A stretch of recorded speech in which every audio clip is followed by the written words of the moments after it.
तो हेलो दोस्तों, जैसा कि आप लोग का NMMS का तैयारी चल रहा है सनराइज क्लासेस के द्वारा, जिसमें मैथ आप लोग को दिया जा रहा है। अभी जो चैप्टर 2 है, चैप्टर 1 हम लोग तैयारी कर लिए थे, तो चैप्टर 2 का हम लोग जो पढ़ना है वह चैप्टर 2 में है अध्याय 2 का जो हम लोग पढ़ रहे हैं वर्ग तथा वर्गमूल। जैसा कि आपको लिखा हुआ दिख रहा है कि वर्ग तथा वर्गमूल जो पढ़ना है, इसको इंग्लिश में हम लोग बोलते हैं स्क्वायर एंड स्क्वायर रूट। तो हम लोग जान गए चैप्टर क्या पढ़ना है, वर्ग तथा वर्गमूल। इसको इंग्लिश में बोलेंगे स्क्वायर एंड स्क्वायर रूट। तो सबसे पहले हमको जानना है कि वर्ग कहते किसको हैं, स्क्वायर किसको कहते हैं। इंग्लिश में स्क्वायर और हिंदी में वर्ग। तो वर्ग जो होता है, आप देख रहे हैं कि आपका बोर्ड पर दिख रहा होगा कि किसी दी गई संख्या को उसी संख्या से गुना करने पर जो संख्या आता है उसी को हम लोग वर्ग कहते हैं। आप लोग समझ रहे होंगे, जैसा कि हम आपको बता रहे हैं कि यदि कोई संख्या है और उसी संख्या को उसी संख्या में गुना करने पर जो संख्या आता है, जैसे कि हम लोग देख रहे हैं, जैसे मान के चलिए कि आपको 5 से गुना करना है 5 में, तो यह समझिए कि 5 का वर्ग हो गया, 5 बचे 25। यही तो वर्ग है। यही वर्ग कहलाता है कि किसी संख्या को उसी संख्या से उसी संख्या में गुना करने पर जो संख्या प्राप्त होता है उसी को क्या कहते हैं, वर्ग। जैसे कि आपको यहाँ पर देख रहे हैं कि किसी दी गई संख्या को उसी संख्या से गुना करने पर प्राप्त गुणनफल, यानी कि इसको जो गुना करेंगे और गुना करने पर जो संख्या प्राप्त होगा उसी को क्या कहते हैं हम लोग, वर्ग कहते हैं, स्क्वायर कहते हैं। तो चलिए स्क्वायर हम लोग समझ गए, इसके आगे क्या है हम लोग देखते हैं। वही चीज को थोड़ा सा आगे हम लोग बढ़ाएंगे। यही दिया हुआ है, यदि कोई संख्या x है और x में x से गुना करते हैं तो x स्क्वायर आता है, और x स्क्वायर को x का वर्ग कहेंगे। मतलब कि जो संख्या है इसी संख्या को इसी संख्या से जब गुना किए हैं यहाँ पर तो हमको x स्क्वायर आया, यही क्या कहलाएगा, वर्ग कहलाएगा। आइए आगे देखते हैं। जैसे हम लोग आपको बता रहे हैं कि वर्ग किसको कहते हैं, तो एक और उदाहरण है कि जैसे कि 3 का वर्ग हमको ज्ञात करना है तो 3 की स्क्वायर करेंगे, और 3 की स्क्वायर जब करेंगे तो यानी कि 3 गुने 3 2 खमा लिखेंगे। जब 2 खमा लिखेंगे 3 गुने 3 तो हमको कितना आएगा, 9 आएगा। यही 3 का वर्ग हो गया। अब इसके बाद हम लोग एक और संख्या लेते हैं 11। 11 का जो वर्ग होता है, थोड़ा सा यहाँ पर मिसप्रिंट हुआ है, इसको ध्यान दीजिएगा कि 11 का जो वर्ग होता है, यहाँ पर ये जो 2 की जगह पर हमको लिखना होगा, थोड़ा सा उसको मिटा देते हैं, यहाँ पर इस तरीका से मिटा देते हैं, ये हो जाएगा आपका। अब हमको जो लिखना है यहाँ पर 11 की स्क्वायर, तो 11 के जब स्क्वायर कीजिएगा तो 11 गुने 11 यानी कि 11 में 11 से गुना करेंगे तो क्या आ जाएगा, 121। यानी कि 11 का जो वर्ग हुआ वह 121 हुआ। इसी को हम लोग कहेंगे वर्ग संख्या। आइए ज्ञात करने के लिए कुछ सूत्र हैं। जैसे कि वर्ग हमको ज्ञात करना होगा तो सूत्र के माध्यम से आप जानते हैं कि NMMS में ऑब्जेक्टिव क्वेश्चन आंसर दिए जाते हैं, वहां पर ऑब्जेक्टिव दिया रहता है, ऑप्शन दिए हुए रहते हैं। तो जितना जल्दी से जल्दी बना सके इसके लिए हम लोग कुछ सूत्र के माध्यम से इसको बनाएंगे। जैसे में जो पहला होगा a + b का होल स्क्वायर, आप लोग सभी कोई पढ़े होंगे। तो a + b का होल स्क्वायर जो होता है a² + 2ab + b स्क्वायर होता है। ये फॉर्मूला आप लोग को याद कर लेना है। दूसरा का जो सूत्र होगा a - b का होल स्क्वायर, a - b का होल स्क्वायर जो होता है a² - 2ab + b स्क्वायर होता है, जो आपको दिख रहा है। इसके बाद हम लोग के जो पढ़ना है a² - b स्क्वायर, यानी a² - b स्क्वायर बराबर सूत्र होता है a + b × a - b। यदि इतना सूत्र आप याद कर लेते हैं तो आपको वर्ग करने में, किसी भी संख्या का वर्ग करने में बहुत आसानी होगा। जैसे बड़े बड़े संख्या जब रहेंगे तो उसको वर्ग करना होगा, तो थोड़ा सा इस सब सूत्रों का उपयोग करेंगे तो जल्दी से जल्दी बन जाएगा। आइए हम लोग देखते हैं अब वर्गमूल किसको कहते हैं। अभी तक हम लोग जान रहे थे कि वर्ग किसको कहते हैं, काहे कि चैप्टर में शुरू में आप लोग देखे थे कि वर्ग तथा वर्गमूल था। तो हम लोग वर्ग जान गए कि किसी जो संख्या रहता है, अगर उसी संख्या को उसी संख्या से गुना कर दिया जाता है तो जो गुणनफल प्राप्त होता है उसको हम लोग वर्ग कहते हैं। तो आगे हम लोग देखेंगे जो वर्गमूल किसको कहते हैं। वर्गमूल भी तो आखिर कुछ होगा, इसका परिभाषा हम लोग जानते हैं। किसी दी गई संख्या का वर्गमूल वह संख्या है जिसका वर्ग करने पर दी गई संख्या प्राप्त होती है। कहता है कि वर्गमूल जो होता है, किसी दी गई संख्या का वर्गमूल वह संख्या है जिसका वर्ग करने पर दी गई संख्या प्राप्त होता है। जैसे देखिएगा क्या होता है, अर्थात देखिए तो यहाँ x का वर्ग, तो x स्क्वायर लिखते हैं, x को x स्क्वायर का वर्गमूल कहते हैं। मतलब ये x स्क्वायर है, देखिएगा ये वाला ई है से वर्ग है और ये वाला है से वर्गमूल है। मतलब एक्स स्क्वायर का जो वर्गमूल होता है वो एक्स होता है और एक्स का जो वर्ग होता है वह एक्स स्क्वायर होता है। ध्यान रखिएगा। इसको हमको कुछ लिखने के तरीके भी हैं। इसे अंडर रूट एक्स ऐसे भी लिखते हैं, या इसको लिखने का एक और तरीका है कि एक्स लिख देंगे और पावर में 1/2 लिख देंगे, ये हो गया वर्गमूल। तो आप लोग जान गए कि वर्गमूल क्या होता है। तो किसी भी संख्या को वर्गमूल के रूप में लिखना होता है तो अंडर रूट करके लिखेंगे, या इसी को लिखने का एक और तरीका है x के पावर 1/2। ये दोनों सेम चीज़ लिखा हुआ है, एक ही चीज़ लिखा है, कोई अलग अलग चीज़ नहीं है। आइए आगे जानते हैं। जैसे हम लोग जानेंगे कि 5 का वर्ग 25 होता है, तो 25 का वर्गमूल कितना होगा, यानी कि 5 होगा। जैसा कि आप लोग जानते हैं कि 5 का जो वर्ग है 5 का वर्ग 25 होता है, तो 25 का वर्गमूल कितना होगा, 5 होगा।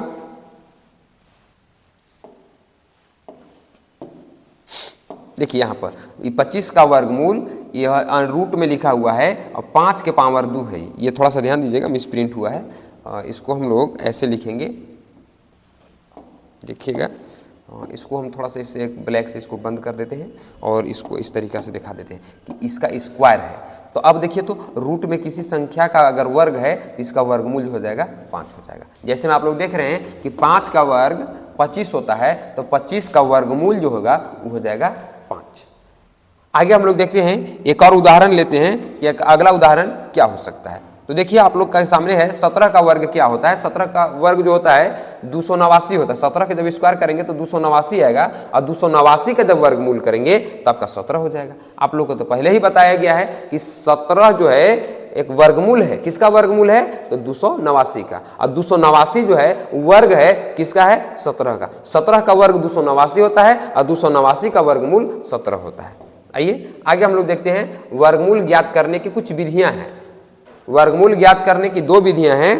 पहला है गुणनखंड विधि और दूसरा है भाग विधि। तो ये 2 तरीका से आप लोग वर्गमूल ज्ञात कर सकते हैं, गुणनखंड विधि से और भाग विधि से। अब थोड़ा सा जानते हैं इसका कुछ नियम है गुणनखंड विधि से बनाने के लिए कि क्या क्या करना पड़ेगा। तो कुछ नियम है जो आपको बताया जा रहा है। सर्वप्रथम दी गई संख्या का भाज्य गुणनखंडन करते हैं। सबसे पहले जो कोई संख्या दिया रहता है उसको हम लोग गुणनखंड तोड़ते हैं, गुणनखंड निकालते हैं। इसके बाद समान गुणनखंडों के युग्म बनाते हैं। इसके बाद जोड़ा बनाते हैं कि किस तरीका से इसका 2 का अगर 2 है तो 2 का पावर 2 लिख देंगे। 2 के अगर तोड़ने के बाद 4 आता है तो 2 के पावर 4 लिख देंगे। इस तरीका से युग्म बनाएंगे। इसके बाद है तीसरा का पॉइंट में क्या करना है, प्रत्येक युग्म में से एक गुणनखंड लेते हैं तथा लिए गए गुणनखंडों की गुणा करते हैं। क्या करेंगे कि जितना युग्म बनेगा, जोड़ा बनेगा, तो जोड़ा में से एक लेना है आपको और उसको बाहर रखते जाना है और उसको लास्ट में गुणा करना है। प्राप्त गुणनफल ही संख्या का वर्गमूल कहलाएगा। कहने का मतलब है कि जो योग बने, जोड़ा बनल था, जोड़ा को बाहर निकाले थे, जोड़ा को बाहर निकालने के बाद सबको एक साथ रखे थे और वो जो बच गया था सब गुना करने के लास्ट में जो गुना करके आया था उसी को हम लोग क्या कहेंगे, वर्गमूल कहेंगे। आइए एक हम उसी को उदाहरण लेकर के आपको बताते हैं कि कैसे बनता है गुणनखंड विधि से वर्गमूल। जैसे कि आपके सामने दिख रहा होगा कि 4096 का वर्गमूल ज्ञात करना है गुणनखंड विधि से। सबसे पहले इसको हम लोग गुणनखंड तोड़ेंगे। तो गुणनखंड कैसे तोड़ते हैं थोड़ा सा ध्यान दीजिएगा। 4096 है तो 4096 इस तरीका से लिख देंगे और इसको तोड़ेंगे। क्या से टूटेगा, तो सबसे पहले 2 से तोड़ेंगे, सबसे छोटा अंक से तोड़ेंगे तो 20 हो जाएगा और 48 दूनी की 96 हो जाएगा। इसके बाद फिर तोड़ेंगे 2 से तो 10 हो जाएगा, 24 हो जाएगा और फिर तोड़ेंगे 2 से तो 5 हो जाएगा और 12 हो जाएगा। फिर तोड़ेंगे 2 से तो हो जाएगा 25 दूनी की 50 और 6 दूनी की 12। फिर तोड़ेंगे 2 से तो हो जाएगा 12 दूनी की 24, 8 दूनी की 16। फिर तोड़ेंगे 2 से तो क्या हो जाएगा 6 दूनी की 12, 4 दूनी की 8। फिर तोड़ेंगे 32 दूनी की 64, 16 दूनी की 32, 2 अठे 16, 2 से 4 बार में, 2 से 2 बार में और 2 से 1 बार में। ये आपका हो गया गुणनखंड। अब इसमें कहा था, सबसे पहले क्या कहा था कि दी गई संख्या का अभाज्य गुणनखंड करते हैं। चलिए इसका अभाज्य गुणनखंड हो गया। इसके बाद समान गुणनखंडों के युग्म बनाते हैं। अब देखिए समान गुणनखंड के जोड़ा बनाएंगे। युग्म मतलब होता है जोड़ा, तो आप लोग को जोड़ा बना दिए। ये एक जोड़ा हो गया, ये एक जोड़ा हो गया, ये वाला एक जोड़ा हो गया, ये वाला एक जोड़ा हो गया, ये वाला एक जोड़ा हो गया, ये वाला एक जोड़ा हो गया। अब सभी जोड़ा में से एक बाहर निकालते हैं। ये आपको बताया गया है। देखिए यहाँ पर दिखाया है कि प्रत्येक युग्म में से एक गुणनखंड लेते हैं तथा लिए गए गुणनखंडों की गुणा करते हैं। जैसे कि 2 है, 2 आया तो ओकरा में से एक हम लोग जोड़ा के रूप में ले लेंगे। जैसे में देखिए आपको ये दोनों में से एक लेंगे, फिर ये दोनों में से एगो लेंगे, ये दोनों में से एगो लेंगे, ये दोनों जोड़ा लगाए थे, कोई दोनों जोड़ा लगाए तो ये एगो, क्या हो गया 1 2 3 4 5 6। अब इसको गुना कर देंगे, जो आएगा वही हो जाएगा वर्गमूल। जैसे कि 2 दूनी 4 दूनी 8 दूनी 16 दूनी 32 दूनी की 64। 64 का जो वर्ग होता है वो 4096 होता है, और 4096 का जो वर्गमूल होता है वो 64 होता है। तो आप लोग को बड़ा आसान तरीका है एक, ये जो गुणनखंड विधि है। अब गुणनखंड विधि आप लोग देख लिए। अब हम लोग आगे देखते हैं कि भाग विधि से कैसे बनाया जाता है। गुणनखंड विधि बस इतना ही है, और इसमें इस तरीके के सवाल आप लोग हल कीजिएगा और बहुत सारा सवाल बताया जाएगा। आइए हम लोग देखते हैं अब गुणनखंड विधि। इसको अगर चाहें तो आप स्क्रीनशॉट ले सकते हैं। चलिए हम लोग आगे देखते हैं भाग विधि। दूसरा का जो है भाग विधि। भाग विधि में क्या करना रहता है, यहाँ पर कुछ पॉइंट दिए गए हैं जो आपको सबको हम समझा दे रहे हैं। पॉइंट 5 ठो है, पांचों पॉइंट आपको समझना होगा। सबसे पहले भाग विधि में क्या करना होता है कि दी गई संख्या के इकाई के अंकों की ओर से युग्म बनाते हैं। सबसे पहले जितनी भी संख्या दी हुई रहती है वो इकाई के अंक के ओर से आपको जोड़ा बनाना है, युग्म बनाना है। फिर दूसरा का पॉइंट में क्या करना होगा, जैसा कि आप देख रहे हैं बाईं ओर के सबसे पहले अंक या युग्म को ऐसी संख्या से भाग देते हैं जिसका वर्ग उस संख्या के युग्म से कम या बराबर हो।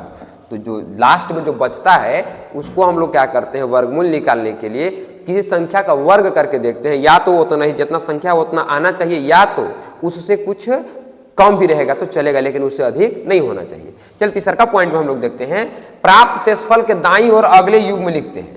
अब क्या करते हैं कि जितना हो गया उसको घटा देते हैं। घटाने के बाद जो संख्या बचता है, जो आगे वाला संख्या रहता है, उसको क्या करेंगे हम लोग उतारेंगे और उसको आगे बढ़ते जाएंगे।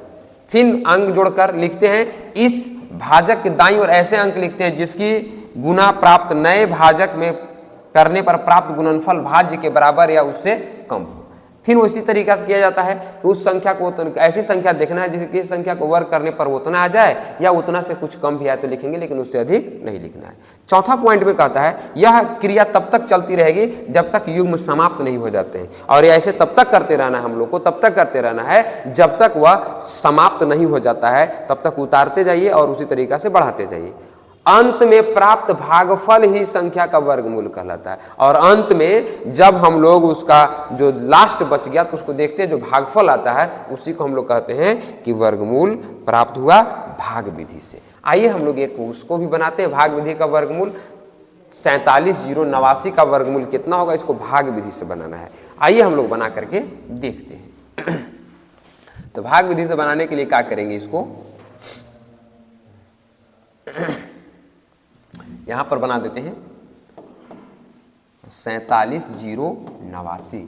सबसे पहले क्या करना है कि इसको युग्म बनाना है, जोड़ा बनाना है। ये जोड़ा बन गया, ये जोड़ा बन गया, बच गया 4। तो 2 से जब इसको भाग देंगे हम लोग तो 2 दूनी की होता है 4। ये वाला घटाएंगे तो ये वाला हो जाएगा कैंसिल। अब उतारेंगे कितना 70 और 2 दूनी की 4। अब कितना बार जाएगा अब कितना बार जाएगा आप लोग बताइए। हमको लगता है कि 1 बार जाएगा, 2 बार में बेसी हो जाएगा, तो इसलिए 1 गुना 1 करेंगे। अब यहाँ पर उतार देंगे 1, तो हो जाएगा यहाँ पर कितना, 1 में 1 से गुना करेंगे तो 1, 4 में 1 से गुना करेंगे तो 4। अब इसको भी माइनस करेंगे कितना हो जाएगा 9, और यहाँ पर बचेगा कितना 3। अब हम लोग को 2 अंक फिर उतारना होगा 8, 9। अब यहाँ पर हो जाएगा कितना 2, 4। अब हमको लगता है कि कितना बार जाएगा ये 7 बार जाएगा लगता है। 7 बार में हो जाना चाहिए, देखते हैं। नहीं जाएगा तो और कम या बेसी करना पड़ेगा तो करेंगे। 7 7 49 के 9, 7 दूनी 14, 4 18।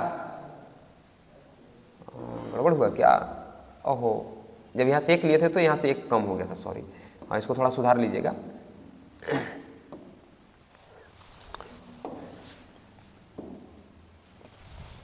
गड़बड़ हो गया था यहाँ पर। तो आइए देखते हैं, इसको आगे बढ़ाते हैं। यहाँ पर 1 दाहिने 10 लिए थे तो यहाँ पर बच गया था 6 में 4 जगह 2 बचेगा। अब इसको गुना करेंगे तो 7 7 49, 4 दूनी 7 दूनी की 14, 4 18, 7 6 28, अब 1 हो जाएगा 29। यानी कि इसको घटाएंगे तो 0 0 बच जाएगा, यानी कि सब कट जाएगा, कोई दिक्कत नहीं, सबको काट दिया कीजिए।